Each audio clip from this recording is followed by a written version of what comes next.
Happy Wednesday, boys and girls. Okay, so we have been reading The Yellow Star, The Legend of King Christian of Denmark.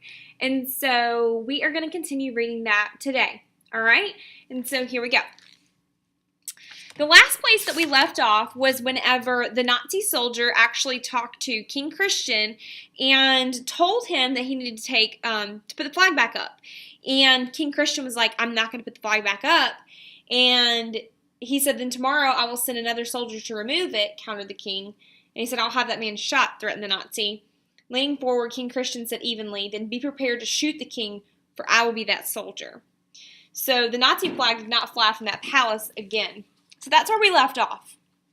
So we're going to continue reading. The missing flag became a powerful symbol of resistance, and King Christian's subjects found reasons to pass the palace gates to see where it once hung. Yet, it was only a small victory. The king and his people's greatest test was still to come.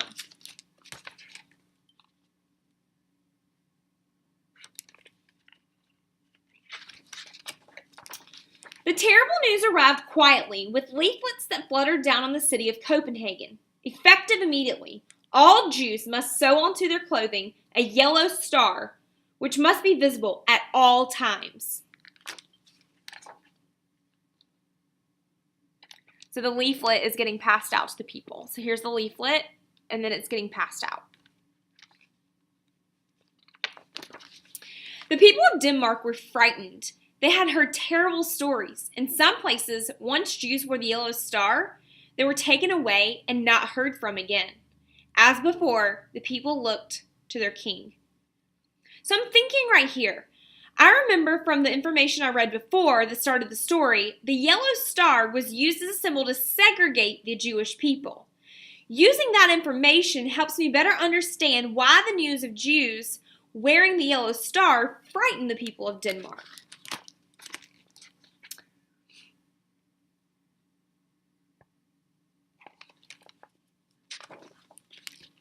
This time their king was as frightened as his people. Without the yellow star to point them out, the Jews looked like any other Danes.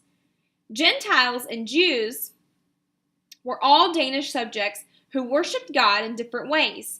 If King Christian called on the tiny Danish army to fight, Danes would die. If he did nothing, Danes would die.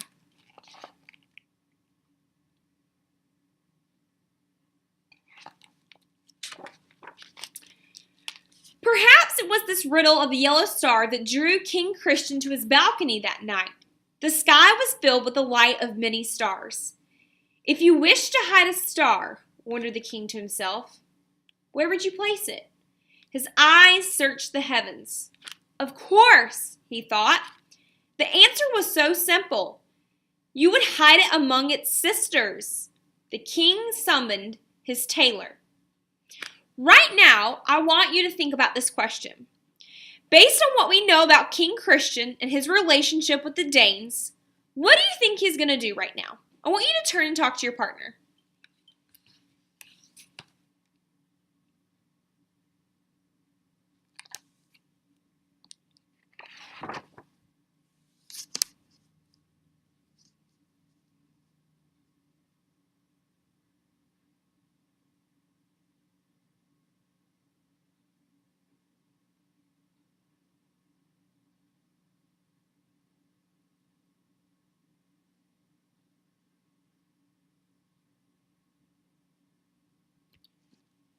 Three, two, one, talking is done.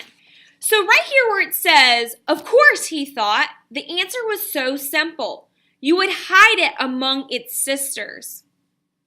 I'm wondering, is King Christian going to wear a yellow star? Is he that bold? The people loved him. He's loyal. Is that what you were thinking? Let's read to find out. The tailor arrived and listened to the king's surprising request. We only have an hour before I ride at dawn, the king said urgently. Can you complete this task in time? Yes, your highness. I'll begin immediately. The tailor bowed respectfully. And you do understand what this means, the king insisted. I do, your highness. As will all your subjects, he answered with pride. I trust they will, whispered the king.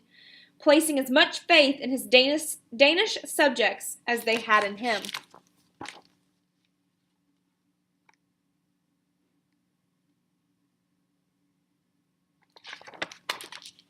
The following morning, the King of Denmark, with courage and defiance, rode along through Copenhagen. He was dressed in his finest clothes. As they watched him pass, the subjects of King Christian understood what they should do. Do you see what I notice? Look right here at King Christian.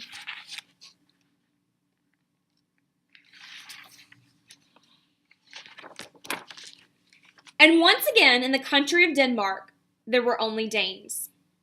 So right here, I want you to think about this question. The author doesn't come right out and tell us what happened here. We have to use picture and story clues, plus what we know to make an inference. What can we infer happened at the end of the story? So turn and talk to your partner here about what you can infer happened at the end of the story. Go ahead and do that now, please.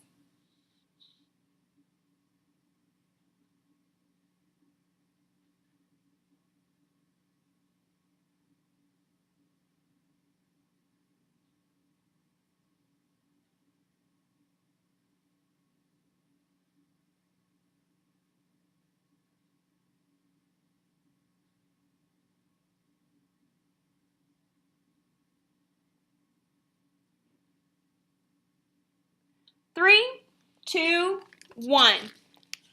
All right, so now you're getting ready to do a stop and jot, all right? And so you're getting ready to get a handout that is what is the author's message or theme of the story, okay?